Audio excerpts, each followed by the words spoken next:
Rattlesnake, Oren confirmed, pulling Avery and Max aside. Dead. No actual danger. She met his eyes and said what he wasn't saying. Just a threat. Someone wanted her scared. An hour later, Avery returned to Toby's wing. Max went with her, and so did Oren. The entire wing had been bricked up again. She turned back to Oren. The Lachlan's did this, she said. She wasn't sure if she was referring to the wall or the snake. The threat level has been assessed, Oren replied. It will continue to be assessed, and we will respond accordingly. Avery? She turned to see Grayson making his way down the hall toward them. I take it you heard about the snake, she said dryly. I did, Grayson confirmed. I trust it's being handled. I also talked to Jameson. His tone gave away nothing. Either of you ladies up for a game? Grayson straightened his suit jacket and smiled. The game room at Hawthorne House sent Max into a state of near apoplectic joy. The walls were lined with shelves, and the shelves were filled with hundreds, maybe even thousands, of board games from around the world. They started with Settlers of Catan. Grayson decimated them. They worked their way through 4 other games, none of which Avery had even heard of before. As they were debating their next selection, Jameson strolled into the room. How about an old Hawthorne standard, he suggested wickedly. Stirp bowling.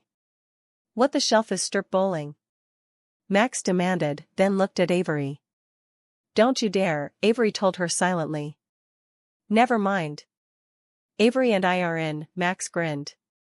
Stirp bowling was exactly what it sounded like, it involved both bowling and, if you failed, stirping. The goal is to knock over the last pins, Jameson explained. But you have to be careful, any time your ball ends up in the gutter, you lose an article of clothing. Avery could feel heat rising in her cheeks. Her entire body felt warm. This was a horrible idea. This is a horrible idea, Grayson said aloud. Then why are you here? No one's forcing you to play, Jameson shot back. Grayson didn't move, and neither did Avery. So theoretically, Max asked, I want to knock over either 0 pins or only 1, whichever I can manage without putting the ball in the gutter? Jameson answered with his green eyes locked on Avery's. Theoretically. It quickly became clear that excelling at strip bowling required precision, and a high tolerance for risk. The first time Jameson cut it too close and his ball landed in the gutter, he took off a shoe. Then another shoe. A sock. The other sock.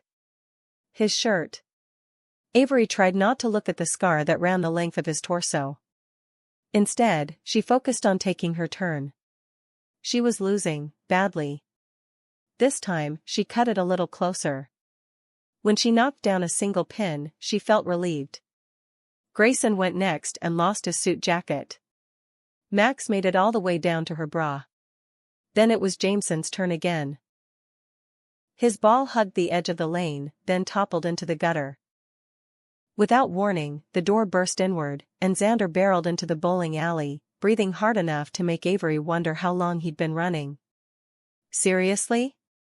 You're playing strip bowling without me? Never mind, focus. I have news, Xander wheezed. What kind of news? Max asked. Is Rebecca okay?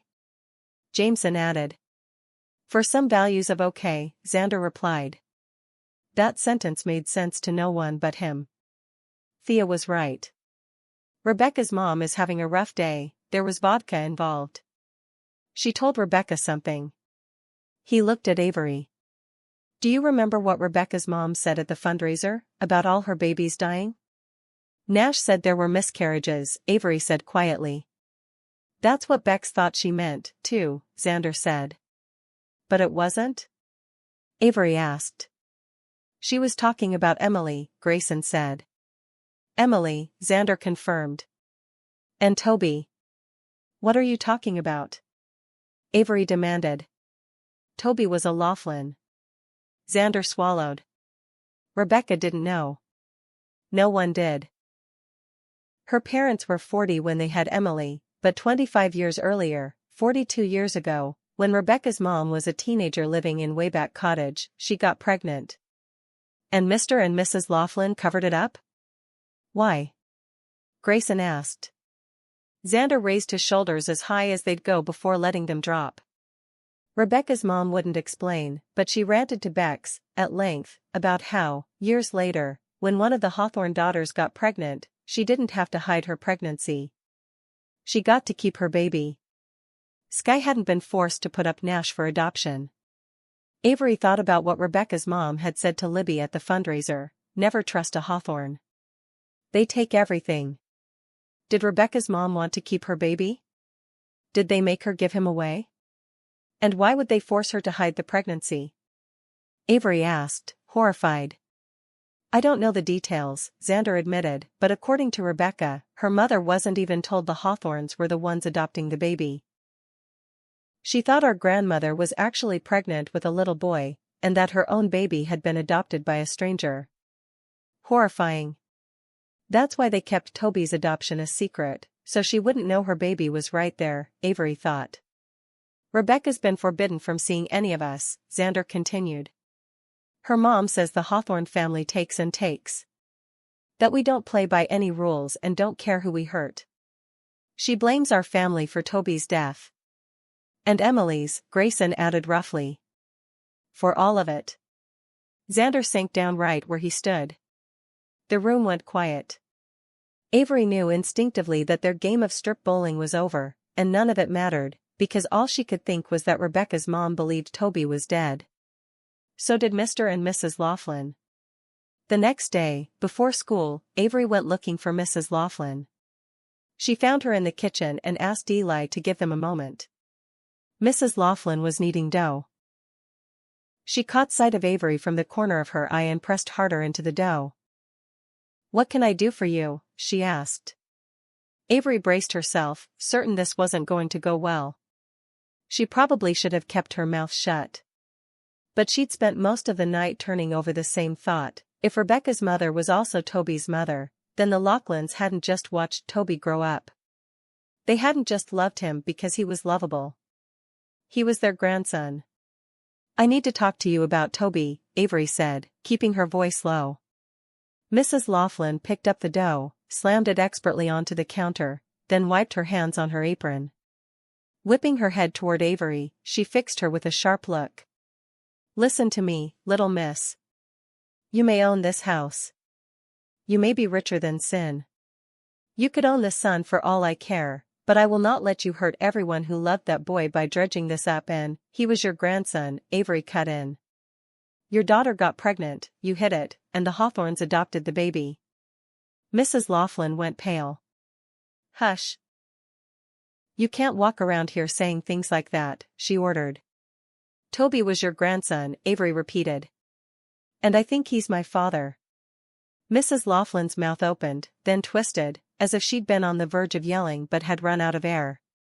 She stepped toward Avery. For a moment, Avery thought she might reach out, but the woman stopped herself. Instead, Avery held out the file she had retrieved from Tobias Hawthorne's study. Here. No. I'm not going to. Mrs. Laughlin closed her eyes and shook her head. Avery pulled a single sheet from the file. This is my birth certificate. Look at the signature. Mrs. Laughlin's eyes fell to the paper. Avery heard a sharp intake of breath before the woman finally looked back at her. Avery's own eyes stung, but she kept going. These are pictures Tobias Hawthorne had a private detective take of me shortly before he died. She laid 3 photographs on the counter. 2 of her playing chess with Harry, and one of them waiting in line for breakfast sandwiches. Toby wasn't facing the camera in any of them, but Avery willed Mrs. Laughlin to notice what she could: his hair, his build, the way he stood. That man, Avery said. He showed up right after my mother died. I thought he was homeless, maybe he was. We played chess in the park every week, sometimes every morning. We had this ongoing bet: if I won, he had to let me buy him breakfast. If he won, I couldn't even offer. I'm competitive, and I'm good at chess, but he won more often than I did. Mrs. Laughlin closed her eyes, but they didn't stay shut for long. She stared at the photographs and said, "That could be anyone." "Why do you think Tobias Hawthorne left me his fortune?" Avery countered. Mrs. Laughlin's breath grew ragged. "Oh, Tobias, what did you do?" "We're still trying to figure it out," Avery said. But she didn't get the chance to finish. The next thing she knew, Mrs. Laughlin was hugging her, holding on for dear life. Next day at school, she barely had time to eat lunch. While Avery was waiting in line for lunch, she got a text from Libby, a photograph taken out the window of a plane. The ocean below was a brilliant green-blue, and the land in the distance was covered in trees. Nestled among them, coming into view, was a building Avery instantly recognized, the house from the picture. She reached the front of the line, paid, and sat down with her food. But all she could think about was that Libby and Nash were landing in Cartago. "May I sit?" Avery looked up to see Rebecca. For a moment, she just stared. Rebecca's long, dark red hair had been chopped to her chin. The ends were uneven, but the way they flared out around her face gave her an almost otherworldly look. "Sure, knock yourself out," Avery said. Rebecca sat down. "Xander told you," she said. "He did," Avery replied. "Don't expect me to start calling you Aunt Rebecca." To Avery's surprise, Rebecca laughed. "You sounded like Emily just then," she said. That was when Avery realized. If Rebecca was her aunt, Emily was too. She thought back to the time Thea had dressed her up like Emily. Avery had never thought they looked alike, but when Grayson had seen her coming down the stairs at the charity gala, he'd looked like he'd seen a ghost. "Was your dad," Avery began, but then rephrased. "How long have your parents been together?" "Since high school," Rebecca replied. "So your dad was Toby's father?" Avery asked. Rebecca shook her head. "I don't know. I'm not even 100% sure my dad knows there was a baby. He loves my mom. He took her name when they got married. He let her make all the decisions about Emily's medical treatment." Avery realized that if Rebecca's mother had doted on Emily and ignored Rebecca, her father had supported that choice, too.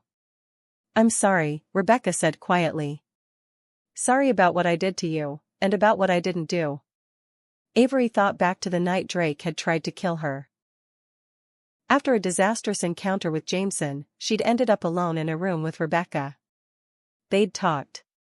If Rebecca had told her then what she knew about Drake and Sky, there would have been nothing to forgive.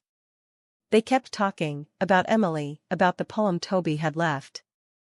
Later, when Orrin picked Avery and Eli up from school, Elisa was in the passenger seat. Landon sat in the back, tapping furiously on her phone. "Everything is fine. We've got this under control, but," Elisa began. "But what? What's she doing here?" Avery asked, glancing at Landon. "Sky and your father are offering themselves as an interview package to the highest bidder," Elisa explained. "If we want to quash the story, Landon will have to make it worth the buyer's while to bury it." "You're saying you're going to pay off whoever buys their interview?" Avery asked. Landon finally looked up from her phone. "Yes and no," she said. "Monica thinks she can make the network pony up, but we'll have to guarantee them you. And at least one Hawthorne." From that, Avery understood. She would have to give an interview the next day alongside one of the Hawthorne brothers, which turned out to be Grayson. "Grayson, move a little closer to Avery. Tilt your head toward her." Landon had set them up in the tea room for a mock interview. Avery had no idea how Elisa had convinced Grayson to agree to this. "Good. Remember your core message," Landon instructed. "This has been a difficult time for my family," Grayson began. "But some things happen for a reason." "Some things happen for a reason," Avery repeated. "I've never believed that, but most of the time, the reason isn't fate or some grand plan. It's just that the world sucks." Landon cut in. "Avery, we need you to project gratitude and awe. It's fine to be overwhelmed, but make sure you're overwhelmed in the best possible way." "Avery's right," Grayson continued smoothly. "We all make decisions, and those decisions affect other people. They ripple through the world, and the more power you have, the greater the ripple. Fate didn't choose Avery. My grandfather did. We may never know his reasons, but I doubt they were random. He always had them. I wish I knew what those reasons were, Avery admitted. Sometimes it feels like Hawthorne's just, no. Like you're all so sure of everything. Grayson's eyes locked on hers. Not everything. Landon clasped her hands together. Avery, that's the most natural I've heard you sound, very relatable. And Grayson, you're perfection. Just remember, both of you, keep your answers short if they ask about the attempts on Avery's life. Grayson, don't be afraid to seem protective of her. Avery, you know the rest of your no questions. Avery mentally reviewed them. If they asked whether she knew anything about her mother's past, no. If they asked what she had done to work her way into Tobias Hawthorne's will, nothing. Grayson, whenever possible, talk about your grandfather and your brothers, Landon added. Gratitude, overwhelmed, relatable, Avery recited quickly. Perfect, Landon said. One more time, from the top. By the time Landon finally let them go, the sun was beginning to set. You look like you want to hit something, Grayson observed. He was preparing to head his way, and Avery hers, probably to find Max. I don't want to hit anything, she said, in a tone that did nothing to sell that statement. Grayson tilted his head, studying her. How would you feel about swinging a sword? He led her through the topiary garden to a part of the estate she had never seen before. Is that, she began. A hedge maze? Grayson smiled. I'm surprised Jamie's never brought you out here. The moment he mentioned Jameson, she was hit with the feeling that she shouldn't be out here with Grayson. She pushed the thought aside and focused on the maze. The hedges were taller than she was and thick enough to block her view. A person could get lost in there, she thought. She stood at the entrance, Grayson beside her. Follow me, he said. She did. The farther into the maze they went, the more she focused on marking their path. Right turn. Left turn. Left again. Forward. Right. Left. Finally, they reached the center, a large, square clearing surrounded by twinkling lights. Grayson knelt, spreading the grass with his fingertips to reveal something metal beneath. In the twilight, she couldn't see what he saw, but a moment later, a mechanical whirring filled the air, and the ground began to shift. Her first thought was that he'd triggered an entrance to the tunnels. But when she stepped closer, she saw a steel compartment embedded in the ground, 6 feet long, 3 feet wide, and not very deep. Grayson reached into the compartment and pulled out 2 long objects wrapped in cloth. He nodded toward the second one, and she knelt, unwinding the fabric to reveal a flash of metal, a sword. Nearly 3 feet long, heavy, with a T-shaped hilt. She ran her fingers over the hilt, then looked up at Grayson, who was unwrapping a second sword. Long swords. Italian. 15th century. They should probably be in a museum somewhere, but, he said. She went to lift her sword, but Grayson stopped her. Both hands. A long sword is designed to be used with both hands. She wrapped her hands around the hilt and managed to stand. Grayson placed his own sword carefully on the cloth it had been wrapped in, then stepped behind her. No, he said softly. Like this. He moved her right hand up, directly beneath the cross on the T-quill irons, he told her, nodding at that part of the sword. Then he gestured toward the end of the hilt. Never put your hand on the pommel. It has its own job to do. He positioned her left hand above the pommel, slightly below her right hand. Grip the sword with the bottom fingers of both hands. Keep the upper ones looser. You move, and the sword moves. Don't fight it, let it do the work for you. Stepping back, he picked up his own sword and slowly demonstrated. Shouldn't I be using some kind of practice sword? She asked. Grayson met her eyes. Probably. This was a bad idea. She knew it. He knew it. But she'd just spent 5 hours being prepped for an interview she didn't want to give, an interview she only had to do because of Ricky, who wasn't even her father, and Sky, who had probably hired the stalker at True North. Sometimes, all a girl really needed was a very bad idea. Watch your posture. Let the sword lead you, not the other way around, he said. She adjusted, and Grayson gave the slightest nod. I'm sorry about all of this, she said. You should be sorry. You're getting sloppy again. Already. She corrected her stance and grip. I'm sorry about the interview, she clarified. Grayson brought his sword forward until it touched hers, the movement so perfectly controlled that she was sure he could cut a hair in half if he wanted to. It doesn't signify, he assured her. I'm a Hawthorne. As a general rule, we're press-ready by our 7th birthdays. He stepped back. Your turn. Control. She didn't speak again until her sword had touched his, a little harder than she meant to. Smiling, she swung at him again, letting the sword lead her this time, aware of every muscle in her body and every inch of his.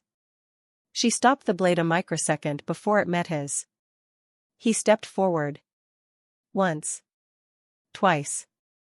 These swords weren't meant for such close range, and still he came closer, forcing her blade vertical until there was nothing but inches, and 2 swords, between them. She could see him breathing, hear it, feel it. What are we doing? She whispered. His eyes closed. His body shuddered. Then he stepped back and lowered his sword. Nothing. That night, when she couldn't sleep, she told herself it was because they still hadn't heard from Libby and Nash. Every text she sent went unread and unanswered. That was why she stayed up so late, knowing she'd wake with dark circles under her eyes. The next evening, she still hadn't heard from Libby. And now she and Grayson were side by side under bright floodlights, with Monica Winfield smiling into the camera. I am so not ready for this, she thought. Avery, let's start with you. Walk us through what happened the day Tobias Hawthorne's will was read. That was a softball question. She knew she could handle it, and she did. Grayson answered his first softball just as easily, even managing to make eye contact with her the first time he said her name. They each got 2 more easy questions before Monica moved on to trickier territory. Avery, let's talk about your mother. She could hear Landon's voice in her head, keep it short and sincere. She was wonderful. I would give anything for her to be here now, she said. Short and sincere. But it left her open to a follow-up. You must have heard some of the rumors. She thought back to what Max had said, that maybe her mom was living under a fake name, that she was a con artist. Beside her, Grayson leaned forward. When the world is watching your every move, when everyone knows your name, when you're famous just by breathing, you stop following rumors pretty quickly. Last I heard, I was supposedly dating a princess, and my brother Jameson had some very questionable tattoos. Monica's eyes lit up. Does he? Grayson leaned back. A Hawthorne never tells. He was good at this, much better than she was. And just like that, the interviewer's focus shifted away from her mother. Your family has been very close-mouthed about this entire situation, Monica said to Grayson. The last the world heard, your Aunt Zara was implying there might be a legal solution to your dilemma. The last public statement Zara had made had all but accused Avery of elder abuse. You can say a lot of things about my grandfather, Grayson said, but Tobias Hawthorne wasn't known for leaving loopholes. Avery. Monica turned back to her. We've talked a bit about your mother. Let's talk about your father. Avery remembered this was one of her no questions. There's not much to say. She replied. You're a minor, correct? And your legal guardian is your sister, Libby? She could see where this was going. Just because the network wasn't airing the interview with Ricky and Sky didn't mean Monica hadn't filed away their statements for future use. The next question was obvious, custody. Libby took me in after my mom died, Avery said. She didn't have to. She was 23, and we were practically strangers, but she took me in. She's the single most loving person I've ever met in my life. I suppose that's one thing Avery and I have in common, Grayson added beside her. He didn't elaborate, forcing Monica to ask the follow-up. And what is that? If you're going to come after our siblings, he told her, his smile sharp and his gaze full of warning, you're going to have to go through us. This was the Grayson she'd first met weeks ago, radiating power and fully aware he could win any battle. He didn't make threats because he didn't have to. Did you feel protective of your brothers after you realized your grandfather had essentially written them out of the will? Monica asked. Avery sensed she wanted Grayson to admit he resented her, to poke holes in the message he'd been delivering. You could say that. Grayson held Monica's gaze, then deliberately glanced at Avery. I think we're all protective of Avery now. It's not something my brothers or I expect anyone else to understand, but the simple truth is, we're not normal. My grandfather didn't raise us to be normal. This is what he wanted. This is his legacy. His eyes burned into hers. She is. He sold every word so well that Avery almost believed he truly thought she was special. And you have no reservations about the entire situation? Monica pressed. Grayson's smile turned wolfish. None. No desire to overturn the will? I've already told you, it can't be done. The trick to answering no questions was perfect, bulletproof confidence. Grayson was a master of the art. But if it could? Monica asked. This is what my grandfather wanted, Grayson replied, returning to his core message. My brothers and I are lucky, luckier than almost anyone watching this. We've been given every opportunity, and we have a lot of the old man in us. We'll make our own way. He glanced at Avery again, this time with a more calculated air. Someday, what I make of myself will give your fortune a run for its money. Avery grinned. Avery, how does it feel when Grayson says those words, your fortune? Unreal. Avery shook her head. Before the will was read, back when I knew I'd been left something but didn't know what, I figured Tobias Hawthorne had left me a couple $1,000s. And even that would have been life-changing. Do you ever feel like it might all go away? Monica asked. Beside her, Grayson shifted slightly, angling his body toward her. But she didn't need his protection now. She was on a roll. Yes. And what if I told you, both of you, that there might be another heir? Monica asked. Avery went still, her face frozen. She didn't dare risk even looking at Grayson. Now she could see all the ways the interviewer had been building toward this moment. Avery, do you know what the term pretermitted means in the context of inheritance law? Avery began, but Monica cut in. It typically refers to an heir who was not yet born at the time of the deceased's death. But interpreted more broadly, our experts say it could apply to any heir who was not alive at that time. Avery realized Monica knew. She glanced at Grayson, but his eyes were locked on the interviewers. I'm sure your experts told you, he said evenly, that in the state of Texas, a pretermitted child is entitled only to a share equal to the deceased's other children. Since my grandfather left very little to his children, even if he had somehow conceived a child before his death, it would hardly affect the distribution of his assets at all. In that moment, Grayson didn't seem like a 19-year-old. He hadn't just cited legal precedent, he had deliberately sidestepped the fact that Monica had made it clear she wasn't talking about an unborn child. Your family really has been looking for loopholes, haven't they? Monica said, her voice sharp but not truly asking. Perhaps they should sit down with our experts, because it's not clear, based on precedent, whether a child presumed dead would be entitled only to a sibling's share, or to the share left to that child in a prior will. Grayson's gaze was unyielding. I'm afraid I don't follow. Avery knew he did. He was simply hiding it far better than she could, because all she could think, over and over, was one name. Toby. You had an uncle, Monica pressed, still focused on Grayson. He died, Grayson said sharply, before I was even born. Under tragic and suspicious circumstances. Monica turned her attention to Avery. Avery, she said, pressing a button on a remote Avery hadn't even noticed. 3 photographs flashed onto the large screen behind them, the same ones Avery had shown Mrs. Laughlin the day before. Who is this man? Avery swallowed. My friend. Harry. We used to play chess in the park. Do you have many friends in their 40s?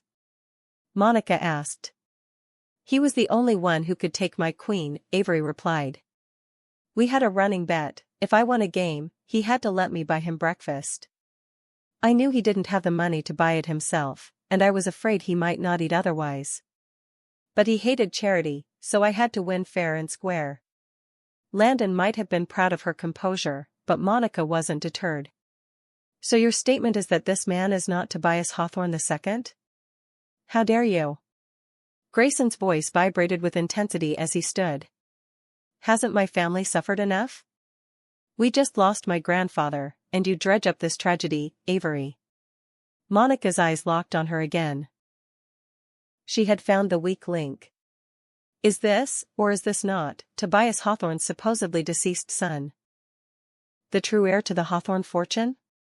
This interview is over, Grayson snapped. He stepped forward, blocking the camera, and helped Avery to her feet. His eyes met hers, and even without words, the message was clear: we need to get out of here. He ushered her toward the wings, where Elisa was struggling to push past a security guard. Monica followed, a cameraman with a handheld close behind. What is your connection to Toby Hawthorne? She shouted after Avery. The world felt like it was collapsing. They hadn't prepared for this. She wasn't ready. But Avery had an answer. She had a truth, and if they already knew this much, what harm would there be in telling the rest?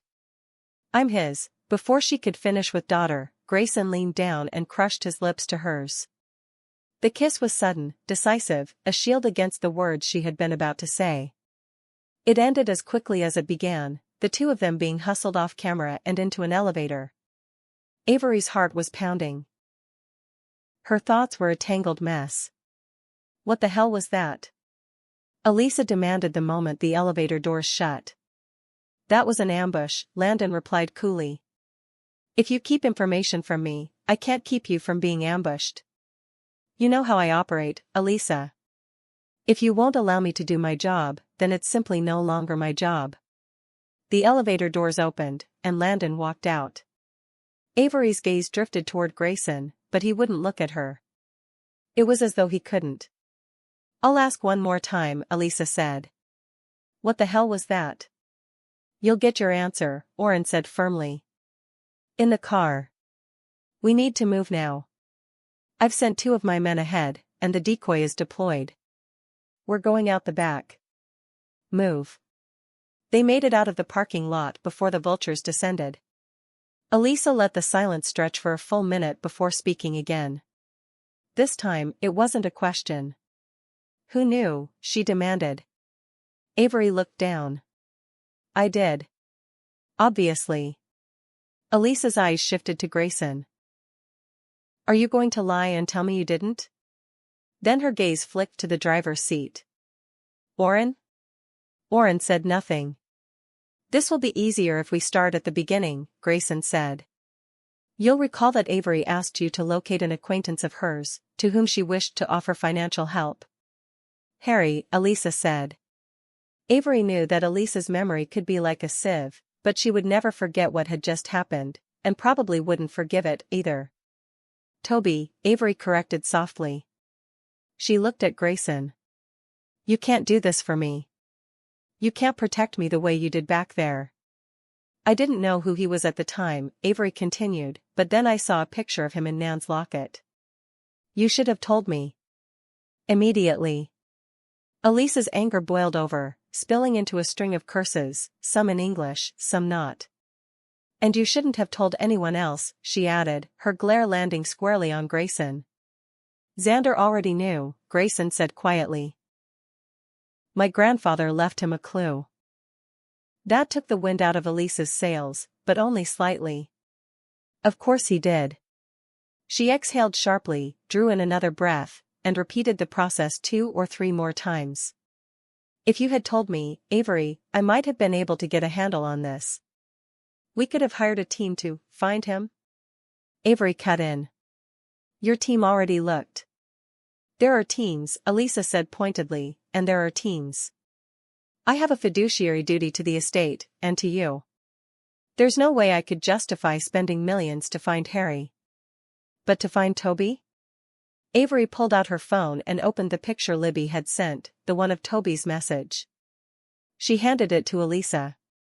He doesn't want to be found. Stop looking. Elisa read the words aloud, her tone unimpressed. Who took this? Where was it taken? Have we verified the handwriting? Avery answered in the order the questions came. Libby.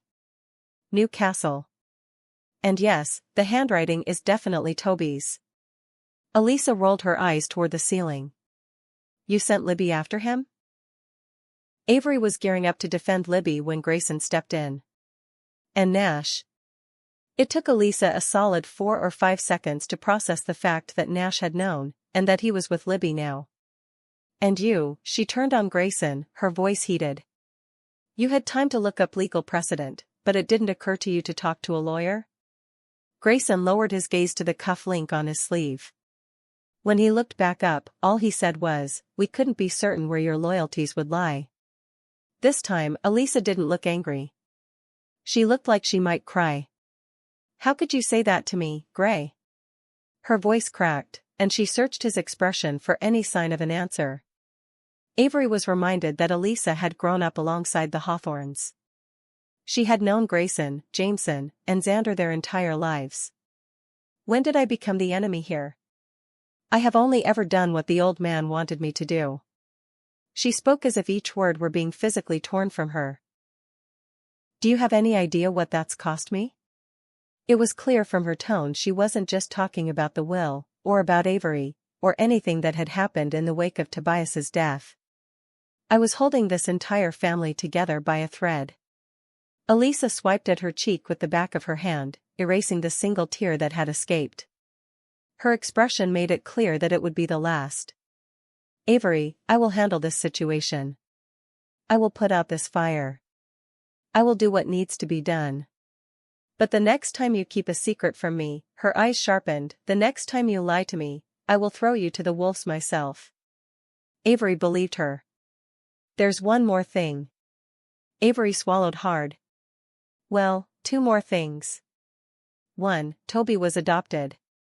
His biological mother was the Loughlin's then teenage daughter. Elisa stared at her for a solid 3 seconds before raising one eyebrow, waiting for the second revelation.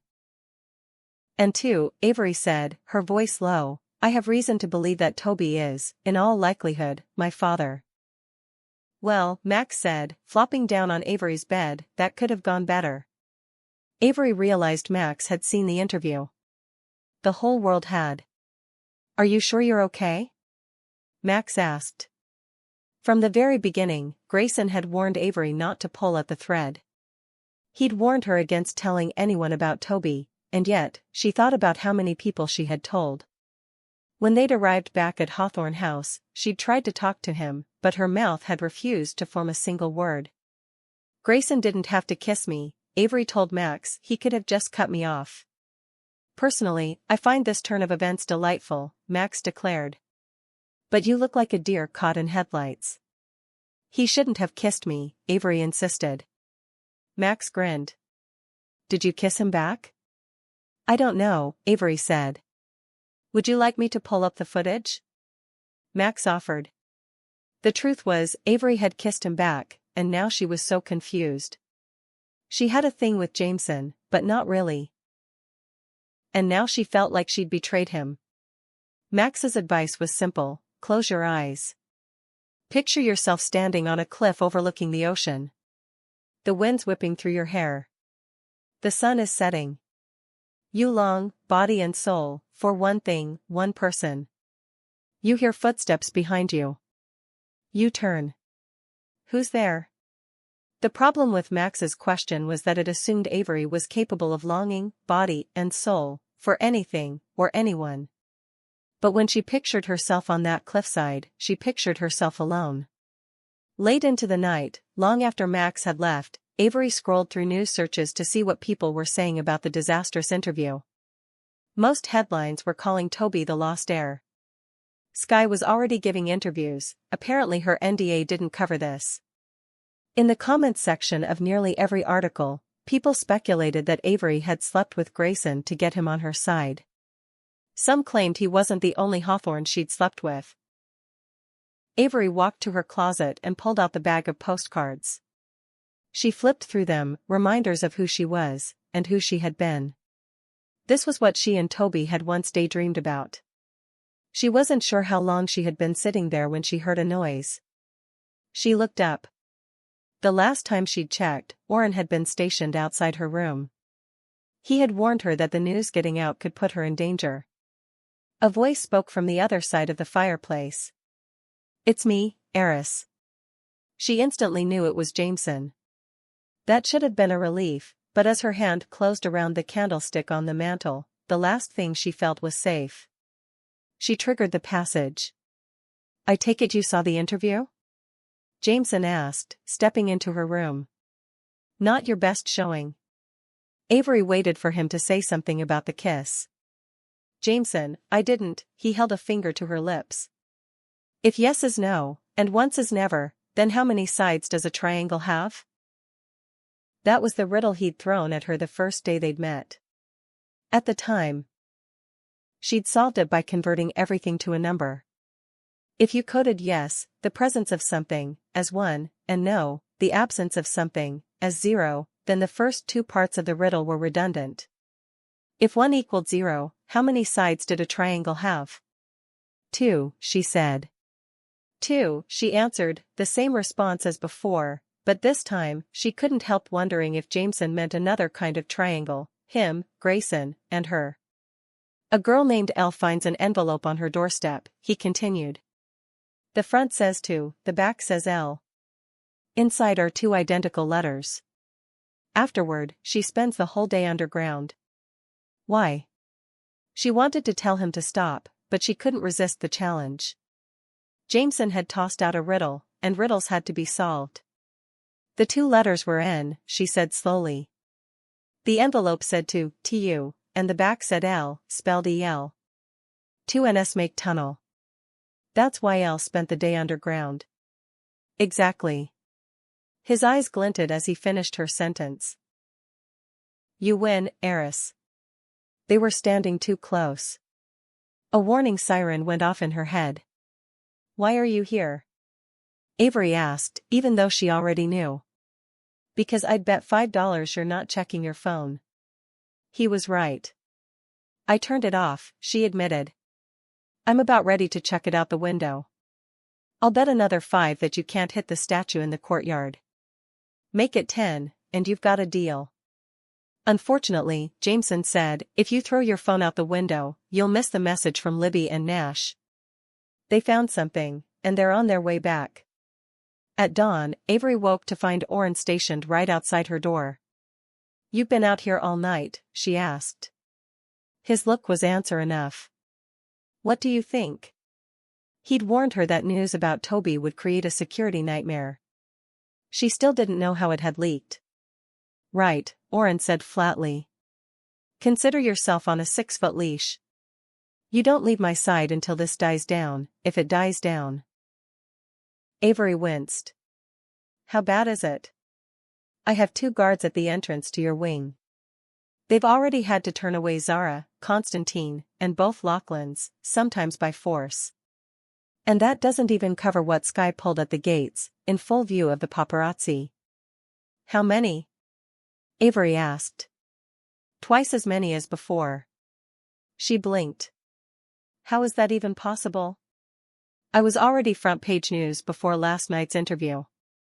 "If there's one thing the world loves more than an accidental heiress," Orrin said grimly, "it's a lost heir." He didn't say "I told you so," but the thought hung in the air. "I'm sorry," Avery murmured. "So am I," Orrin replied. "What do you have to be sorry for? When I promised to stay within 6 feet of you, I meant me personally. I never should have delegated that duty. Not under any circumstances. You're human. You have to sleep." She crossed her arms. "Where's Eli?" "Removed from the premises." Why, she demanded, but her brain was already whirring. Oren had apologized to her. Oren blamed himself for letting someone else into her immediate protection detail, and that someone had now been barred from Hawthorne House. Eli had been the one guarding her when she went to speak with Mrs. Laughlin about Toby. He leaked the pictures, Avery said, answering her own question. Eli had been part of her protection for over a week. He'd been in a position to overhear far too much. Eli isn't as skilled at hiding his digital footprint as my man is at uncovering digital ghosts, Oren explained. He leaked the photos. And in all likelihood, he's also responsible for the heart and the snake.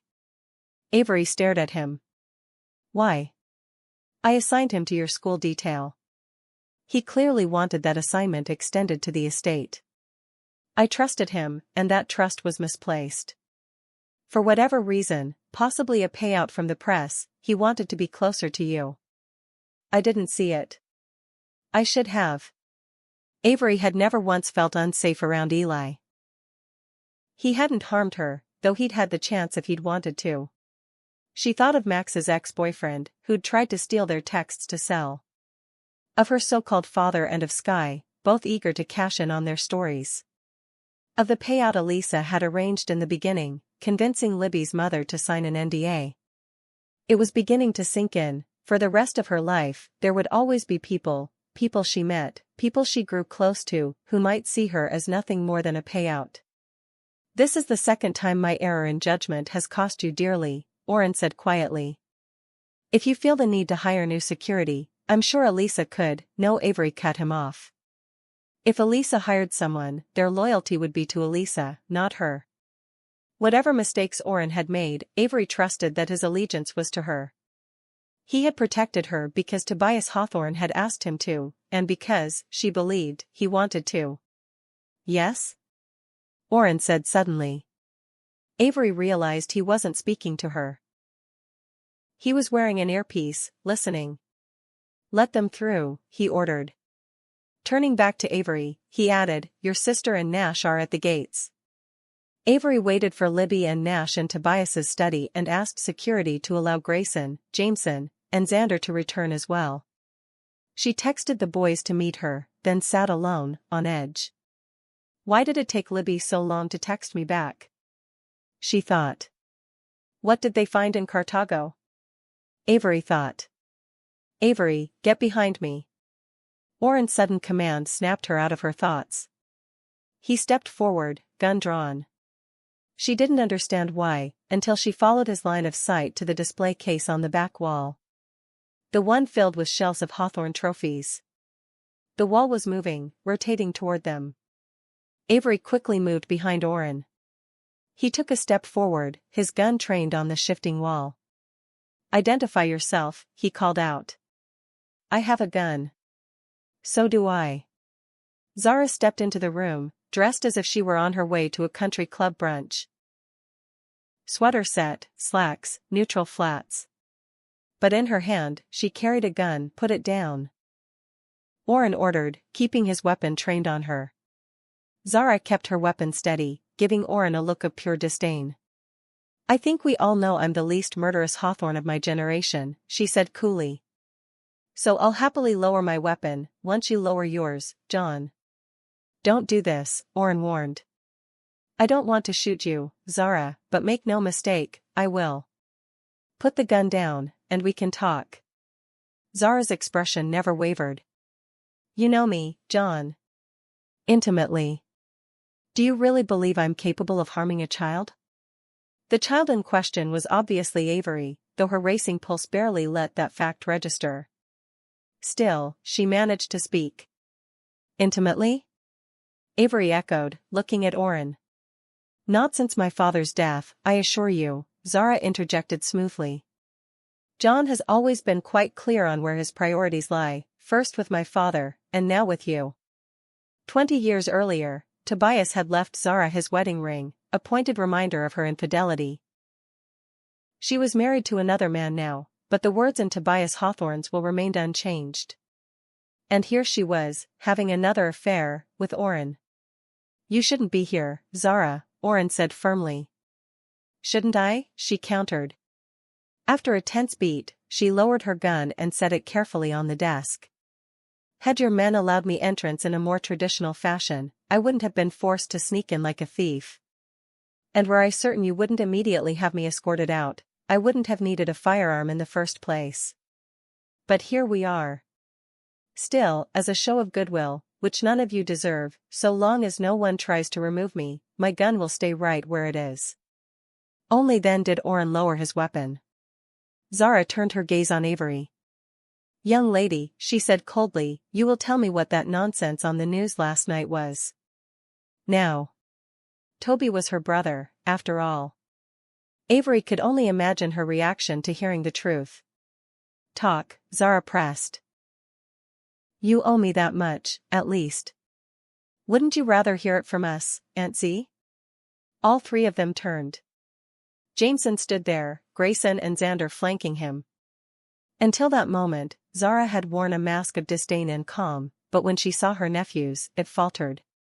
For the first time since stepping into Hawthorne House, Avery realized Zara loved them. Please, Zara said softly. Boys. Just tell me about Toby. And so they did, taking turns, unraveling the story with brutal efficiency. When Grayson revealed that Toby was adopted, Zara drew in a sharp breath but held her tongue. She didn't react again until Xander told her what Rebecca had shared. The Laughlin's daughter, Zara trailed off. She left for college when I was still in elementary school, and she never came back, not until Emily was born, years later. Avery wondered if Zara, like her, was imagining how painful that must have been for Rebecca's mother. Wondered if she, too, was questioning how the Laughlins and her own parents could have been so cruel. It's so easy, Zara murmured, for all the wrong people to have children. Silence fell over the room. Zara was the first to break it. Go on, she told the boys. Out with the rest of it. In this family, there's always a rest of it. There wasn't much left to tell. Zara already knew about the picture her father had left for Sky at True North. What remained was the blank page he'd left alongside it, and the fact that the numbers engraved inside her parents' wedding rings had pointed them to Cartago, where Libby and Nash had uncovered something. And what did you find? Zara asked. Avery realized then that Libby and Nash had arrived. Without even thinking, she stepped toward them. This was it. Everything had been building to this moment. Avery felt like she was free-falling. We found my father, Nash said. And this? He held up a small vial filled with purple powder. Your father? Jake Nash? Avery thought of the picture, Zara, Sky, and the messy-haired young man. Nash nodded toward Zara. He asked about you. Raw vulnerability flickered across Zara's face. I reckon you loved him, Nash said quietly. Zara shook her head. You don't understand. You loved him, Nash repeated. Sky went after him, and I was the result. Even then, you didn't hate me. Zara shook her head again. How could I? It was easy enough to stay away when you were a baby. I got married, started a life of my own. But then you were a little boy. A wonderful little boy. By then the newness of it had worn off for Sky, and you were so lonely, because she was never there. But you were, Nash replied. For a time. My memory's hazy, but before Toby died, you used to take care of me. I found Jake, Zara said softly. For you. Slowly, Avery began to realize that when Tobias Hawthorne had rewritten his will, right after Toby had died, Zara had been having an affair. Tobias had known. You and Nash's father? Avery asked. I brought Jake pictures of his son, Zara admitted. I was working on convincing him to go against my father, to be part of Nash's life. But then he vanished, to parts unknown. Cartago, apparently, at my father's command, I can only assume. He's been the caretaker of the Cartago property ever since, Nash confirmed. The old man gave him strict instructions. If you ever came to call, he was to give you this. He nodded to the vial in his hand. Took some convincing, but Libby and I got him to hand it over. Avery studied the powder inside the vial. This was what they needed to decode Sky's message. 20 years earlier, Tobias had set his daughters on the trail of the truth. That trail had led to a picture that splintered their relationship, and to Jake Nash, the man they had both fought over. "I have the note from True North," Xander said. "I think we all know what we're supposed to do with that powder." "You Hawthorns and your invisible ink," Avery muttered, shaking her head. "Will we need anything besides the powder?" "A makeup brush," Zara answered instantly. Then the boys chimed in, all four of them, in perfect unison, and a heat source. The blank page was unfolded and laid out. The powder was poured onto the page, the brush dusted it over the surface of the letter. And it was a letter. That much became clear the moment the heat source and nearby lamp bulb was applied. Words appeared on the page in tiny, even scrawl, Tobias Hawthorne's. "Dearest Zara, dearest Sky." Zara stalked to the corner of the room. As she read, her chest rose and fell with heavy breaths. At some point, tears overflowed and began carving paths down her face. Finally, she let the letter go. It dropped from her hand, floating gently toward the ground. The boys were all frozen in place, like they had never seen their aunt shed a single tear before now. Slowly, Avery walked forward. Zara didn't tell her to stop, so she stooped to pick up the letter, and Avery read. "Dearest Zara, dearest Sky, if you are reading this, then I am dead. I cannot express how sorry I am to leave you in this way, or how necessary I believe what I have done for you truly is. Yes, for you, not to you. If you are reading this, my daughters, then you have set aside your differences long enough to follow the trail I left you. If this has happened, then everything I have done has served at least one purpose. And perhaps, my dears, you are now ready for the other. As you might have gathered, depending on how closely you examined the charities to which I left my fortune, your brother did not perish on Hawthorne Island. Of that I am certain. He was, as far as I have been able to piece together, pulled from the ocean, severely burned, by a local fisherman. It has taken me years to piece together even this much. I have written and rewritten this letter to you countless times as my investigation into your brother's disappearance has evolved. I have never found him. I came close once but found something else instead. I can only conclude that Toby does not want to be found. Whatever happened on the island, he has been running from it for half his life. Or perhaps, he has been running from me. I have made mistakes with all of you. Zara, I asked too much of you at times and gave you too little of my approval at others. Sky, of you I never asked enough. I treated both of you differently because you were female. I hurt Toby worst of all.